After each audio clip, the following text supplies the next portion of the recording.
बहुत बहुत धन्यवाद इस ग्रुप का। काफी आप लोगों ने मुझे हौसला दिया है। चलिए मैं ज्यादा वक्त नहीं लूंगी।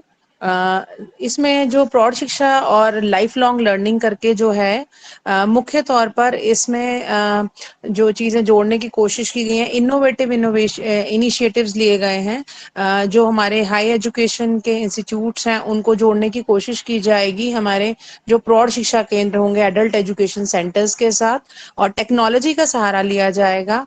ऐप बेस्ड एजुकेशन होगा, ऑनलाइन किताबों के माध्यम से पढ़ाई होगी। और स्कूल जो हैं हमारे, जैसे स्कूल आवर्स खत्म हो जाते हैं उसके बाद उन स्कूल प्रेमिसेस को, बिल्डिंग्स को यूज किया जाएगा। स्कूल्स में जो हमारे आईसीटी लैब्स होते हैं उनका इस्तेमाल किया जाएगा। 5 चीजें इसमें ध्यान दिया जाएगा। और एक चीज और है कि जैसे हमारे यहाँ अब एनईपी में जो 4 स्टेजेस कहेंगे हैं, तो एडल्ट एजुकेशन में फर्स्ट वाली स्टेज को छोड़ देंगे और बाद वाली 3 स्टेजेस को इसमें रखेंगे। और इसके अलावा जो है 5 चीजें जो इसमें ध्यान दी जाएंगी, एक है फाउंडेशनल लिटरेसी और न्यूमरेसी, एफएलएन। और दूसरा इसमें क्रिटिकल लाइफ स्किल्स सिखाए जाएंगे और वोकेशनल स्किल्स को डेवलप किया जाएगा, ताकि लोग जो हैं अपने काम में और आगे माहिर हो सकें। और बेसिक एजुकेशन जो है वो दी जाएगी, और एजुकेशन को एक कॉन्टिन्यूस प्रोसेस बनाया जाएगा। जी धन्यवाद, मुझे इतना ही कहना था। जी धन्यवाद रूपाली मैम।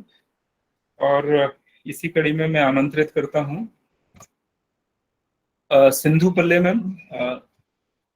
जी most welcome ma'am. Yeah, good evening all. Today's question is learning decreases with the age. So actually there is no age limit for learning process, because we are all lifetime learners, especially when it comes to the education sector. The teachers will be always learners, because if once we feel that I know everything, that is the end point for our career and for our growth even. So we should not feel that we can learn many things from many people. So that's why in my view, learning is the lifetime process of a human being, especially in the life of the teachers. And when it comes to the point of adult education, it has been given priority from previous educational policies also. So many programs were implemented for adult education, and we got some success in that also. And same time in 2020, NEP 2020 also, the priority has been given for adult education. And we can implement, or we can motivate the illiterate adults by uh, introducing many creative activities and innovative programs to them. So without disturbing their day-to-day activities, we can motivate them to learn the things, to learn, at least we can make them literates. So that this is adult education is also a very good program for us. And this is my very brief opinion on this learning throughout the life process and also adult education. Thank you so much, sir. Thank you so much, Sindhu ma'am. Yeah. Now I invite Mr. Ajay Kumar sir.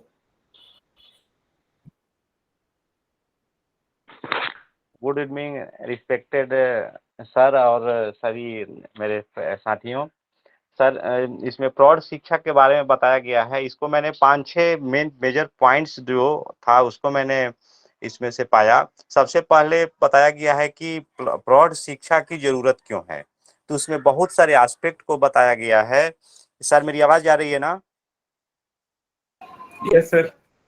हाँ, तो सबसे पहले बताया गया है कि प्रौढ़ शिक्षा की जरूरत क्यों है।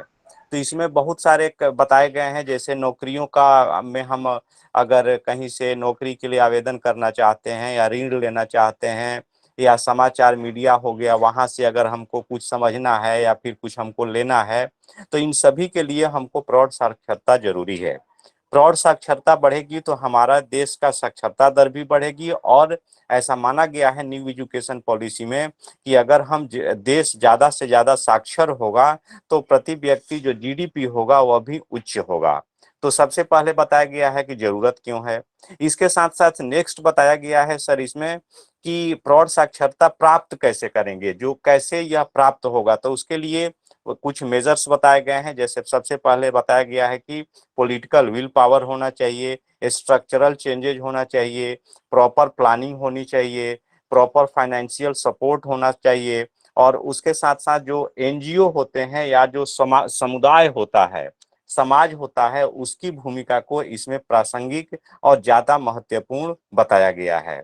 इसके साथ साथ ये बताया गया है कि एनसीईआरटी के द्वारा एक नया प्रौढ़ साक्षरता के लिए करिकुलम डेवलप किया जाएगा, और उसके मेन 5 कंपोनेंट बताए गए हैं, जिसमें कि जो बेसिक जो स्ट्रक्चरल चेंजेस किया जाएगा, जिसमें कि स्कूल आवर के बाद उसमें कक्षाएं लगाई जाएंगी, या जो सप्ताह के अंत का संडे वगैरह सैटरडे वगैरह का भी यूज किया जा सकता है, लाइब्रेरी वगैरह का भी यूज किया जा सकता है।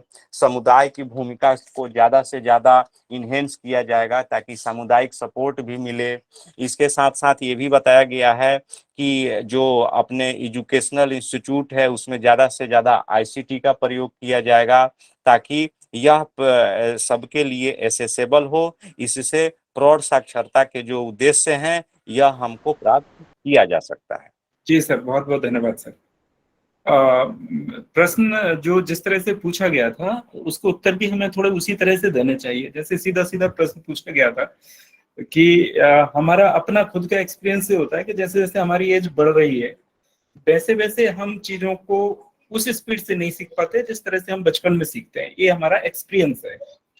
बट कहावत ये है कि सीखने की कोई उम्र नहीं होती। इसमें आपके अपने विचार क्या हैं, ये पहला प्रश्न है। तो दूसरा प्रश्न है कि एमईपी में प्रौढ़ शिक्षा के बारे में क्या कहा गया।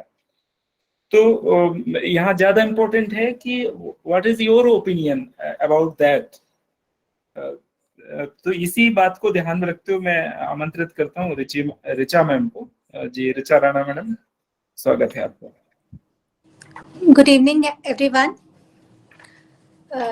Answer to today's question. As we know that learning is very important human activity, which is born with the birth of human race and continue to function as human race lives. We all know that 85% of the brain developed at the early age, but that does not mean that it stops developing. It is only that if we keep learning, we will keep developing that mindset in our learning, as it is a lifelong process, and it gives us an integrated life. So in this regard, strong and innovative government initiatives are taken for adult education with overall aim to achieve 100% literacy. For this, a curriculum framework is developed will be developed with the help of NCERT, which will be including 5 types of programs, that is foundational literacy and numeracy, life skills, vocational skills, that will help him to get a local employment in any of the area, his basic education and continuing education if he want to further move to that area. Secondly, for this school complexes will be used after the school hours, and adult education centers will also be included with other institutions like vocational training centers, etc. And to carry on this, instructors will be trained by national, state, district level resource institutions. Also, it is mentioned that social workers and counselors will track the non-enrolled and dropout students, and they will connect it with education centers. Also, enough emphasis is given on adequate supply of books in all the languages that will be made available to the centers so that people may be benefited from it. And lastly, there is also need of technology to be inserted in that, so that online modules and apps and online courses can be make use of, and that would help in the centers. Thank you, sir. जी thank you ma'am. चलिए अब बारी है हमारे अभी काफी साथी हैं हमारे, मगर उनसे क्षमा चाहूंगा आज यहाँ इस मेन मीटिंग में, क्योंकि अभी हमारा इंटरव्यू वाला जो कार्यक्रम है उसको शुरू करते हैं, और उसके बाद फिर अगर हमारे पास टाइम बचता है तो जिन भी साथियों की कोई समस्या है या कुछ बताना चाहते हैं तो जरूर सुनेंगे।